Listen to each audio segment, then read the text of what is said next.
Hi everyone, welcome back to the channel, and today I've got a special knife, and it's this one here. Now this belongs to Kev Cunningham of Origin Knives, and this is his first knife that he made himself. There was one made previous to this, the Mark 1 Bushcrafter, and he made that along with Guy Stainthorpe, and a very similar knife, but it was 4mm thick. This one here is 5mm thick. So when he got home, he decided he wanted to be a bit more robust, and so he made it 5mm thick. So this is his first knife that he made himself. The Mark II then comes with a Kydex sheath, you can see here. And this Kydex sheath was made during his experimental phase of his knife making career, and if I turn this over, you can see that the sheath can actually be unscrewed, and that's in case we've got any rubbish inside the sheath. You could unscrew it, clean it and bolt it back together. He's now moved on to Kydex sheaths with a large drain hole that can be washed out, but this was his first knife that he made himself at the Origin workshop. Okay, and this was the first sheath that it came with, and I really like this. I just find it quite appealing, and I like the idea that you can strip it down. Now this is the Mark II. Now I think we're up to Mark 7 on his Bushcrafter models. So the Mark 1 was the one that he made with Guy Stainthorpe at his workshop on a knife making course, and when he came back he decided he wanted something that he could build with a bit more endurance, so hence he made it slightly thicker, 5mm thick. So this was the Mark II. His Mark III was 4 inches in length, and it comes with the green handle, and he still uses that to this day. I have the Mark IV, which comes with the orange handles, G10, and has the stabilising ramp up here and down here. And if you look back on my channel, you'll see that I've done a review on the Mark V. He also has an offshoot with the Sere Bushcrafter Tanto knife, and if you look back on the catalogue of videos, you'll see that as well, and that's a very hardcore knife, that one, really good, and I've done a review on the prototype on that. I'm going to call this knife here that I'm getting made the Mark 6, just for the sake of the video, and there's also a Mark 7 in the process of getting made and designed at the moment, which will be out in the new coming year 2025 at some point, and I'm really looking forward to that. But I don't know what it is about this knife. Morsky says you should have a knife it's the width of your hand, as you can see, basically 4 fingers. It should be robust enough to take abuse and have a full tang. It's unbreakable, with a up sweeping blade where the tip lies between the centre line and the spine, which this knife clearly does. And as I said, a full tang. And he wanted it so it could be hair shaving sharp, and he opted for the Scandi grind. And Origin Knives have went for the Convex, as I've explained to you in this video here why he went for that. So basically this follows the lines of Morsky principles: full tang knife, the width of the hand, up sweeping blade, full tang, unbreakable, a pry bar that works wood particularly well, and this definitely does. One of the things about his Bushcrafters, they're all convex edge, as you can see here. So here we have the Coppa Story, the military model, with a high Scandi grind, and this is the Mark II next to it. So what do you prefer when you're out in the woods? The Scandi for your bushcraft, or the Convex? Now I can tell I prefer the Convex tenfold too many times I've been out, especially with my military background, using a Scandi edge and they've just broken, chipped, warped, just no good for what I used them for back then. Just too fragile.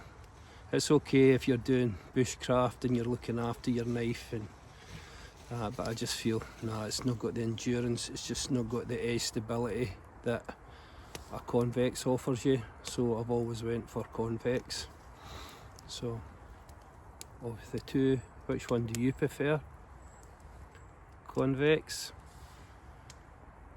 or Scandi?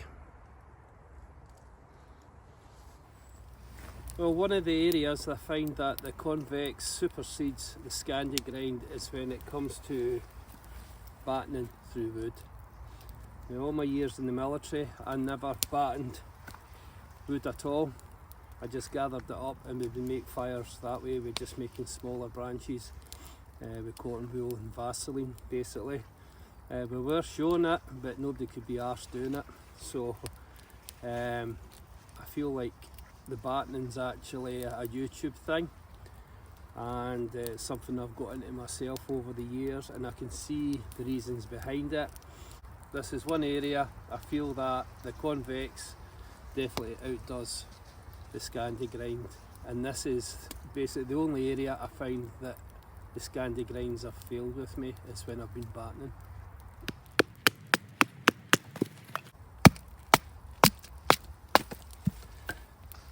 And with the upsweeping blade here, this acts like an anvil and gives you a nice little area to hit when you're actually doing the batoning. As you can see, it actually fits in here really good.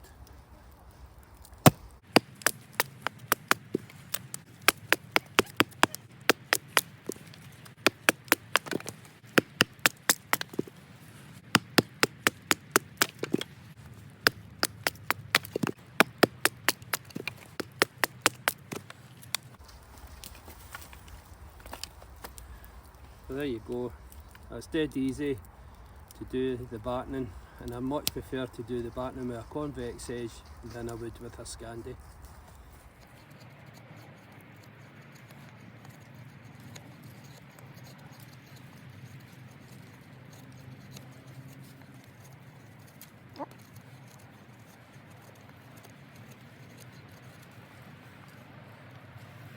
A great knife for doing your feather sticks.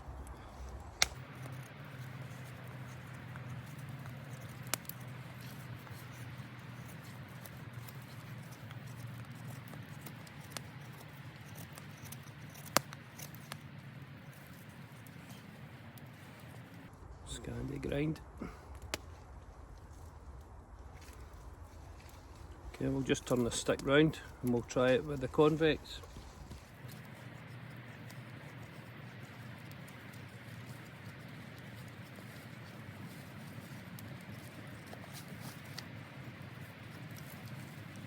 It does seem to be producing thinner ones.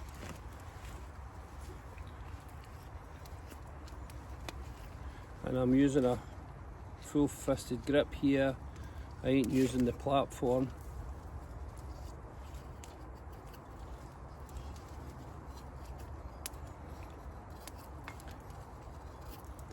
But what you'll find is, because I'm accustomed to using a convex edge, that's probably why I'm finding it a bit easier to do them.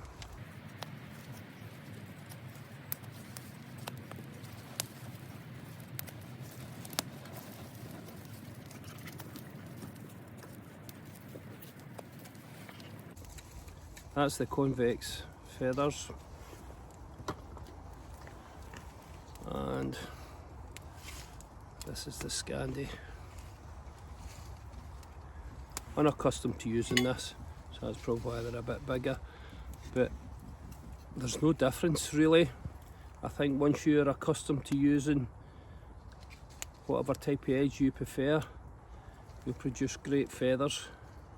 I just think that the convex offers a lot more, and when it comes to sharpening in the field, if you haven't got the right equipment, stones and that for these knives, they're very hard to actually keep that edge on them.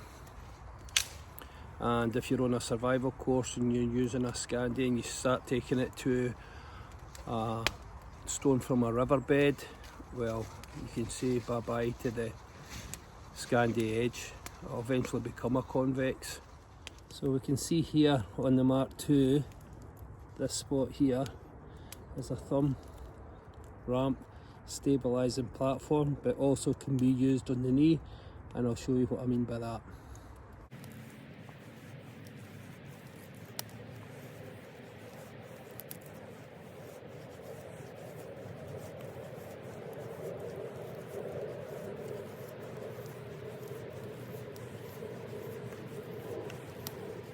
So easy using this method to create the feather sticks.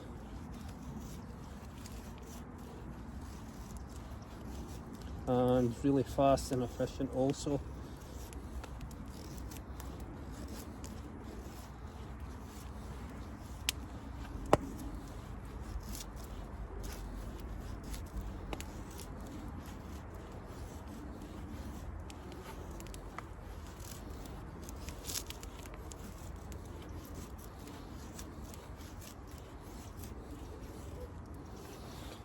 There we go. Done that, what, in a minute or so? So what edge is for you? I'm convex all the way.